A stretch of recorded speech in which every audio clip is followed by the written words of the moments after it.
Okay, good morning and welcome to our webinar about SmartList tips. I am literally going to go through the SmartList window and just talk about the things that I use the most and that help me the most. So we're going to start out with just clicking Microsoft Dynamics GP and open SmartList. Now you may hear, well, let me back up just a second. So when you open SmartList, you've got a navigation pane down the side, and as you click on different items, you will notice that there are saved favorites. So these folders, I call these folders objects, and the main, the one with the star, I call those an object as well. And then I'll start calling these favorites. And the objects are, again, the ones that have the stars are the ones that Microsoft provides out of the box. If you can keep from changing those, we highly recommend that you do not change the out-of-the-box ones, especially at this top level. So my first tip for the day is if you click on the top level object, it will build a list. From this window, if you have access, do not click modify. That's my first tip. If you can get to this modify button up here, don't click it. Because if you have SmartList Builder, it will actually modify the native object, and we've seen that cause issues. We had a customer just the other day whose sales transactions, they lost all their favorites underneath it because they clicked on the top level object, clicked modify, and broke it. Okay, so I recommend that if this modify button is highlighted here, that you do not click it in this window, that you go through SmartList Builder proper or SmartList Designer. If you do not have SmartList Builder, you will have SmartList Designer. So let me sidetrack on that for just a moment. So as I was saying, out of the box, all of these with asterisks are the native objects as Microsoft publishes them. You have the ability to build your own objects. So if I need one that is historical, payroll, and inventory together, I don't know why I would need that, but if I did, I could build my own object. Okay. Actually, and I'll give you a different example of that here in just a second. Or I'll go with the example now. If you go down under purchasing and you pull in payables transactions, and I add a column that is the purchasing account, if I can find it, purchases account number. In the default object, as published by Microsoft, this is not the account number that this transaction was coded to. This is the default account number for this vendor. So in my vendor card, if I've got a default account number, that's what shows when I run this native SmartList. And the reason for that is when Microsoft built this object, they actually started with the vendor table and linked it to the transaction table, but they did not link it to the distribution table. So with SmartList Designer or SmartList Builder, you can actually build your own object that starts at the distribution table, links to the transaction table, and then pulls in some vendor information. So we kind of build that upside down. We build that quite often for people. So now that I've said all that, you have SmartList, and I mentioned SmartList Designer. So when SmartList came out, E1, an ISV vendor, created a product called SmartList Designer that lets you build your own pieces.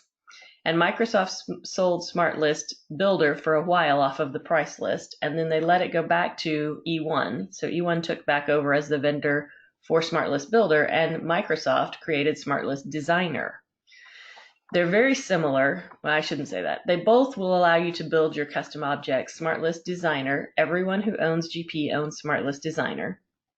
It's a little more difficult to use than SmartList Builder, but you do own that product. So I'm going to stop there on that, just giving you naming conventions. If you see us speak about them, you'll see us call SmartList SL, and we'll call SmartList Designer SLD, and we'll call SmartList Builder SLB. So Designer and Builder have the same mindset. Let me build my own objects. They just do it in different ways. Okay, so again, the whole point of all that was if you have one that has an asterisk, or I'm looking at my top level, don't click modify because you can break it. Okay? As we go on through, I'm going to go ahead and go up here to just account transactions. And we're just going to work our way across the toolbar. So from search, this is where I'm going to start entering my criteria. You guys probably are well versed with this. I come in here and say I want everything where account number is this or such and such or such and such, right? So a couple of things to note about this window. First is when I am searching, I can search for, these are my selected columns. So these are the ones that are already in my query. But I could also search for any other column that is not in my query. So let's say I want to actually add, it's active. Active. I want to search whether these accounts are active, yes or no. That column does not have to be in my data set over here for me to search on it. So just know that you can search. Now you may want to add the column because then I don't necessarily know what my criteria, I'm not viewing it out here. That said, if I click OK here, you'll always notice at the bottom it tells me what I'm looking for. The first 1,000 records where active is equal to yes. So I can't see the active column, but I know that that criteria is in there. Okay.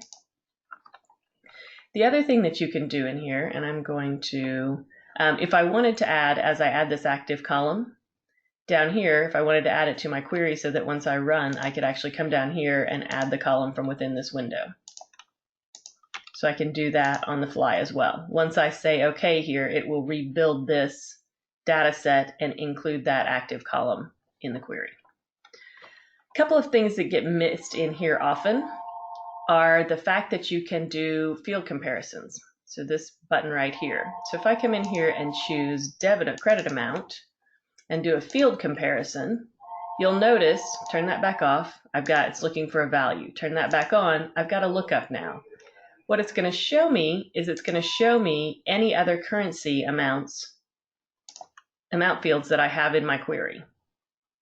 So it automatically knows. If I pick a date field over here, it's going to show me date fields. If I pick a field over here that's a text field, it's going to show me text fields. So SmartList is intuitive as to what I want to do. Debit amount equal to credit amount really doesn't make any sense on any given line item. That's never going to happen. But from a purchasing standpoint, I might want to say document date is, or due date is greater than document date, or something along that. I could look at discount date versus due date. So looking at different date fields is very beneficial. You can also tell it to match case. So if I'm looking for something very specifically, I can tell it I want this to be like this for some reason. I don't even know what that is, but just so you know, you can be very specific in what you're looking for. You can have up to 4 search criteria. My favorite piece of this window, though, is I'm going to do credit amount equals 50, and I'm going to do debit amount is equal to 50. So as this sits right now, it's going to go look for all transactions where the credit amount is equal to 50 and the debit amount is equal to 50, which it's never going to find because obviously if I have a credit in a single line item, I'm not going to have a debit. But this button down here gets missed quite often. This is at match all. This tells me this and this and this and this. But if I change this to match one or more, these become or statements. So now I'm looking for credit amount is 0 or debit amount is 50 or debit amount is 50. Okay? So if I say okay on that, you'll see that we got it rebuilt with our active column out here, and now I have all my debits and my credits of $50. This will help me find specific journal entries, assuming that I didn't distribute the $50 in some other fashion. That's really helpful in trying to find a dollar amount. Of course, you guys know down here that we can increase the maximum number of records that we're looking for. I could clear all. If I don't want to keep my search criteria intact, I can clear all and start again. We already talked about adding additional columns from within this window. So as I'm trying to search for them, if I do want to make sure they show, I can add those columns. And then lastly, this is another one that gets missed quite often. So you know by default, if I click on any of these fields in this window, it's going to sort by that field. Okay? But if I wanted to sort by more than one field, I can. So if I order by, let's say, account number and then journal entry number, I don't know why we do that, but just to show you, J, journal entry number, then I can do that, and when it builds this query, it'll be sorted by those 2 items. Now, once I do that, if I click on anything here, it undoes that sort. But if I'm going to take this and export it right out to Excel from here, then that saves me a step in the sorting process in Excel because I'm already sorted first by account number and then by journal entry number. So a lot of people miss that. I think that is the bulk of the tips that we have in the search. So we'll go on, moving on down the row, of course, refresh. Once I change criteria or do whatever else, if I go to another window and enter another transaction, or let's say very often we'll go into this window and we'll pull up all the vendors that are 1099 vendors, and we go and make some changes, double clicking to open the vendor, come back to the smart list. If I refresh, then it'll start populating my data based on the search criteria. Okay. All right. Columns, not much exciting in here. A couple of things that people miss out on is the reason that you have a display name versus an original name is because I can change that. So in my table, it's called TRX date, but when I export that, I want it to say transaction date. So if you're constantly changing the column headings when you export it, this is a good place to do that.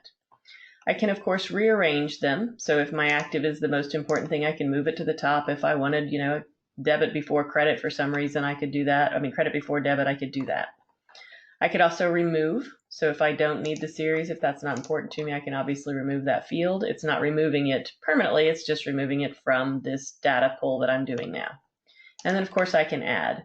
We talked about this earlier, a couple of different things in this window. First, if I click Find, I have to type what I want and then click Find, but I can just, so it's on created date now, it's kind of lightly shadowed there. If I just keep clicking, it'll just keep scrolling. So this is a really good way to find a date specifically. If I don't know the date, then the field that I'm looking for, this is a really good way to find that. The other thing that you can do in this window that I do quite often is when I click down here in the list of fields, if I know I'm looking for the journal entry, I'm just going to type J, and it should go down to J, and it's not for some reason. It should be alpha specific. There we go. So I got an R in there that time for reference, and if I go back and I don't know why it doesn't like my J. For some reason, it doesn't like journal entry. But you can type pretty much any letter if I were looking for batch number. So just by letter, it will start scrolling you through there. We talked a little bit about this earlier.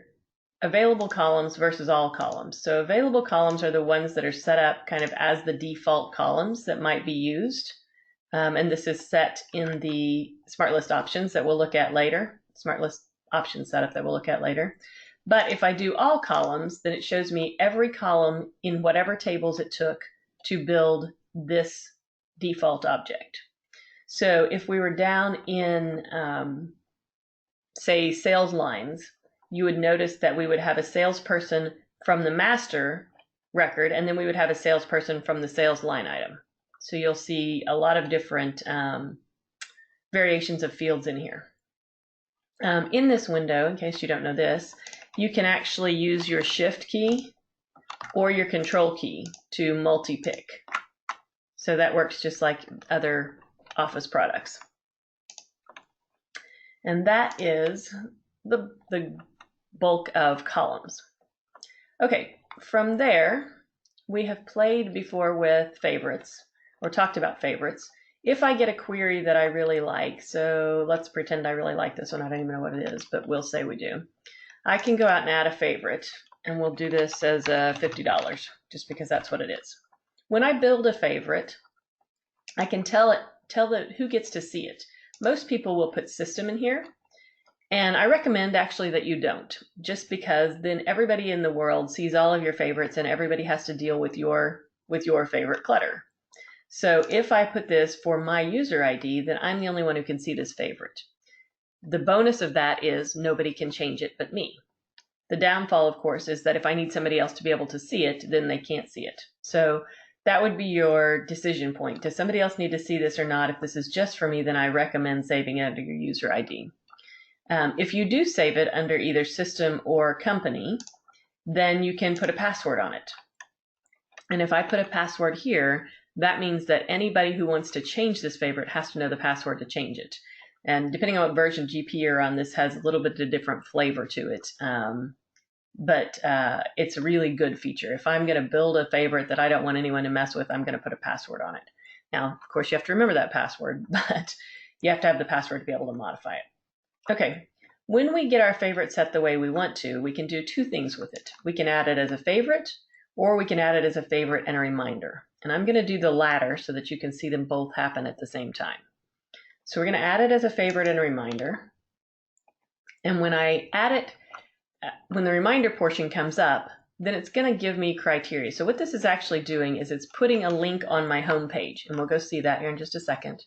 So I want to see it anytime the number of records is greater than 0. So anytime I have a $50 transaction, I want to see it, right? $50 doesn't really make much sense in this scenario, but this might be $10,000. I might have some kind of a threshold. If I've got, it's like the bank. If you take in more than $10,000, then they flag you and they've got to do some extra homework on it. So this is what you would use here. You could do this. A good example would be if my cash accounts fall below a certain amount. If I have transactions in my cash account that are above a certain dollar amount. I could also do totals of columns. So I could say if the grand total of all my debits is greater than something or is less than something. So in this case, we're just going to say number of records is greater than 0 to keep it easy. I could tell it to display as a queue, which is just a visual graphic. I'm not going to do that because it's kind of a silly little feature. Unless you like it, maybe I'll do it. You might love it. Let's turn it on anyhow. Okay, so once I click OK, I've now got two different pieces here. Under my account transactions, you'll notice I've got my $50 favorite. So if I click on account transactions, I get the native look. If I do the $50, I get my customized view. The other place that this shows up is back here on my homepage. Now I have my $50, and the queue is this little set of paper. So you'll see these reminders don't have the little set of paper. So if you like the paper, you can do that. So from my homepage, when I very first log in my to-do section, I now have this reminder. I can click on that reminder, and it will open the SmartList for me and show me what's out there. So that's pretty handy if you're using it, like I said, for things our cash balance has gone too low, or somebody spent more than they should. Okay, so that's how favorites work. If by chance I do want to change this, once I've clicked on my favorite, I can come down here and modify it. If I've put a password on it, I will have to know the password to be able to modify it. Okay. The next button over is print, and that literally just prints to screen, printer, or export. We don't use this often. Occasionally, we will need to get data out in a really flat direction, and so we might export it to a file, to a CSV or a flat file of some sort. If you do that, I recommend that you print to screen first, because SmartList, when you print it, I don't know why it didn't print. When you print it, will wrap the columns funny. And if you're trying to get a flat file out to a text format, then you're going to get a weird result there. Okay. Of course, clicking Excel is going to push this out to Excel. Clicking Word is going to push this out to Word. If I were doing a massive account transaction search and I got so far and didn't want to wait for it, I can click Stop and it'll stop it. It tells me down here at the bottom that it stopped it, so I know that I'm not looking at a full set of data. Okay? If I click on one of these journal entries, by default, double-clicking it will open up that journal entry. Most of the time that's true for most windows. You're going to get to the transaction. But if you're unsure where you think that's going to go, you have this handy little Go To button. If I click down, View is going to be the first one. I could actually go to a summary inquiry, a detail inquiry, or account maintenance. So again, if I double click here, View is viewing that transaction because I am in an account transaction query. If I were in a vendor card query, then this would say maintenance or vendor card. Okay, but you'll notice if I go to summary inquiry, completely different window. It's just showing me the summary of that account number. So keep in mind you can do several different things there.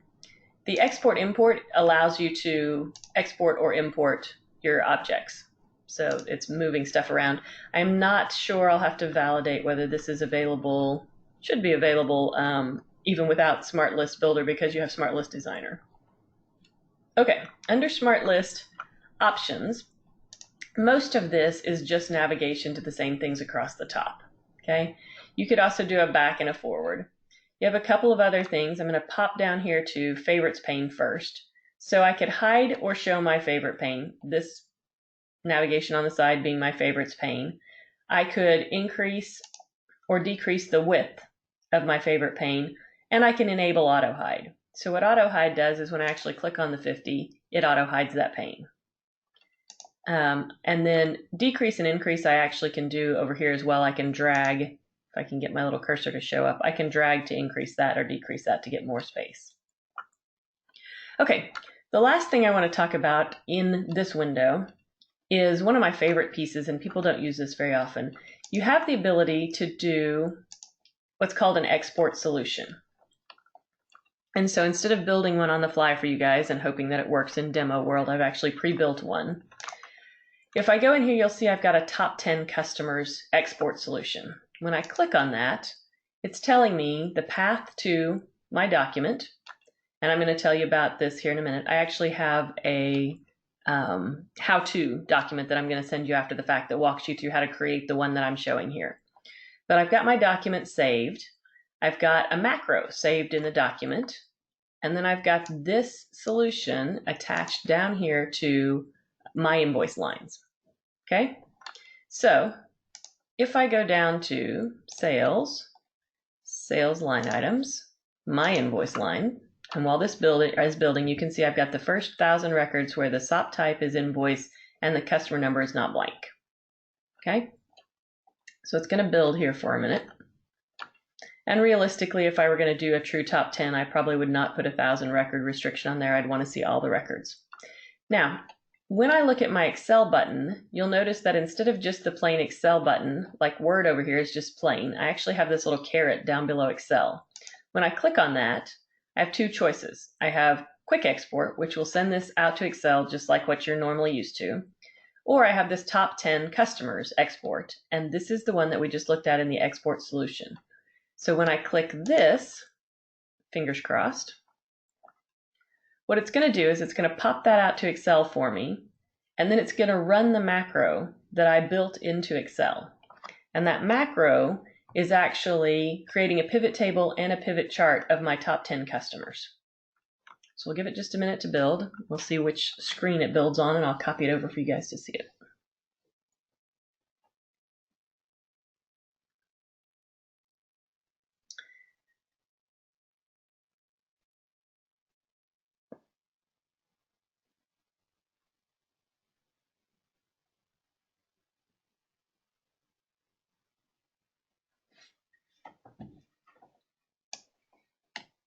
Okay, so this is my export solution.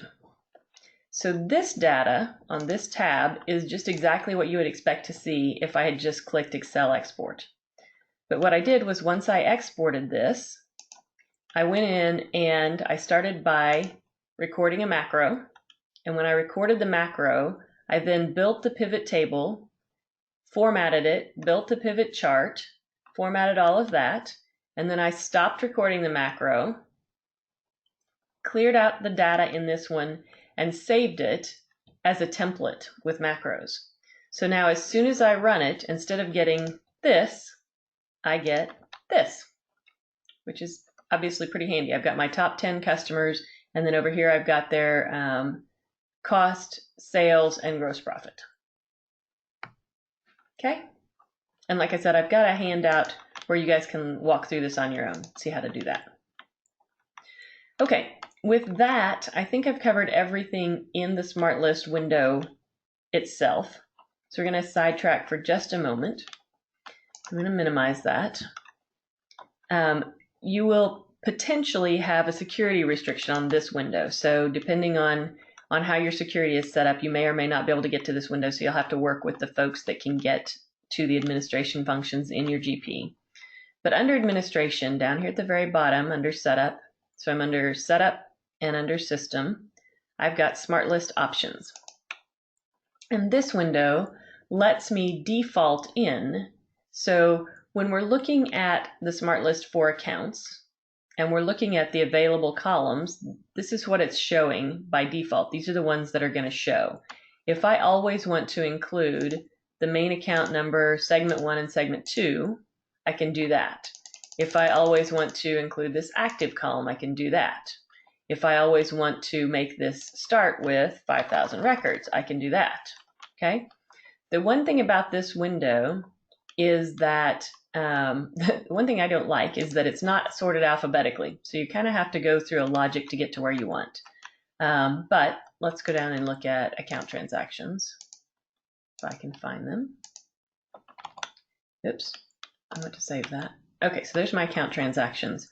So a lot of times what we do in here, in old versions of GP, they remedied this a couple of versions ago, but in old versions of GP, by default, credit amount was above debit amount. And I finally figured out that that was because it was built by developers who didn't know what debits and credits were, and they just alphabetized those fields.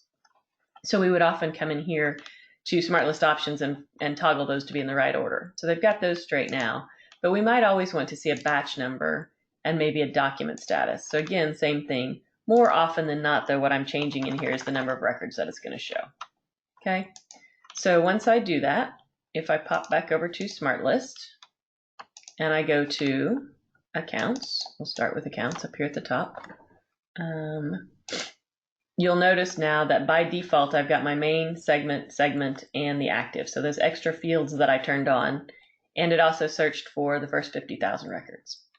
Same thing if I go to account transactions, again, the native object, so either at the folder level or at the star level, you'll see that I get batch number and document status out there on the end. So, and if I had changed the order of any of those fields, they would default into show the order of those fields. So that's a good way, if you're always clicking the same things, that's a good way to accommodate that beyond favorites. This is a more permanent change for everybody. Okay. So with that, I have actually talked really, really fast. I guess my coffee kicked in. And I will open up for questions now. So let me go over here. Nope, not that button. And unmute everybody. And we had one question in the chat about how do you remove the picture on the reminders. So let me address that one, and then we'll see if anybody else has any extra questions. So back on the home page, if I go out to edit my reminders, then I can see here, that's my 51. I can modify that and turn off the display queue. And the same would be true if I've got any of the default reminders set up. I can turn off the display queue here. So once I do that and refresh my page, then I just get $50 and there are 26 of them. Okay, does anybody else have any questions? Anything I went through too fast?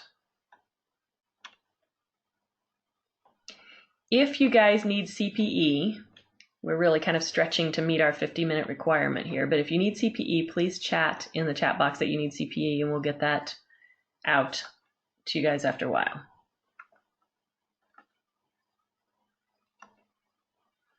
All right, I'm not sure if it's Friday morning or what, but no questions means that we are done. So if you guys, would like to see any of this closer, then let us know. We teach this functionality in our general navigation class as well. But other than that, last call for questions. Wendy, I missed how you created that reminder. Can you show me how you did that? You Absolutely. do that again? Yep. So we'll go back to SmartList. And when I go to save my favorite, oh, I didn't build my favorite there. When I go to save it as a favorite, I can choose add a favorite and reminder. Awesome, thank you. Mm-hmm.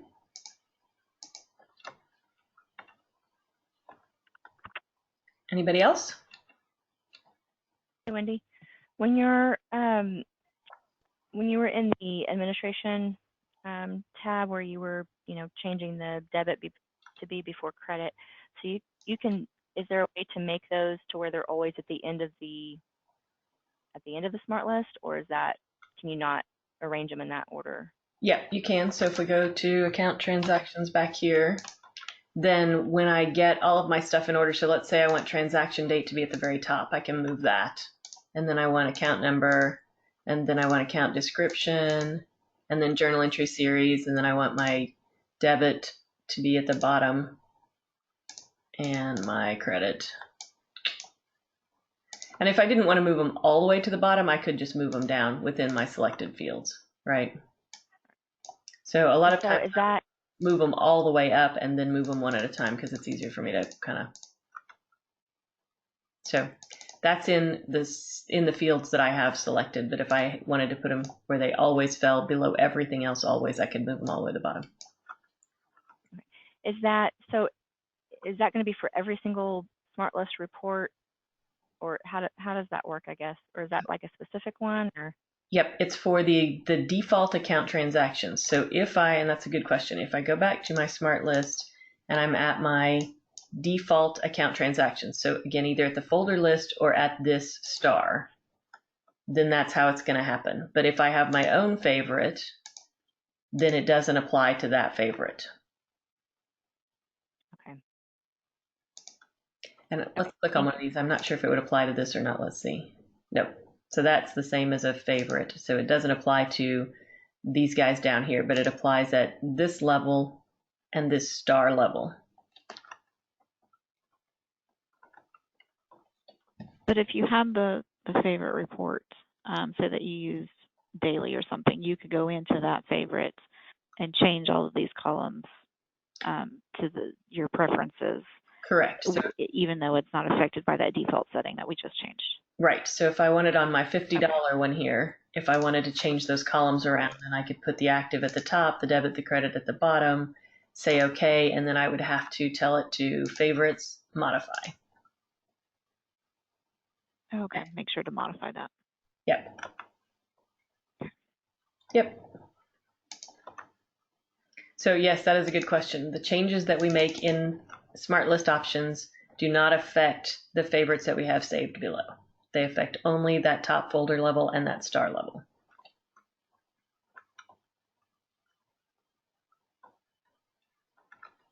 Anybody else?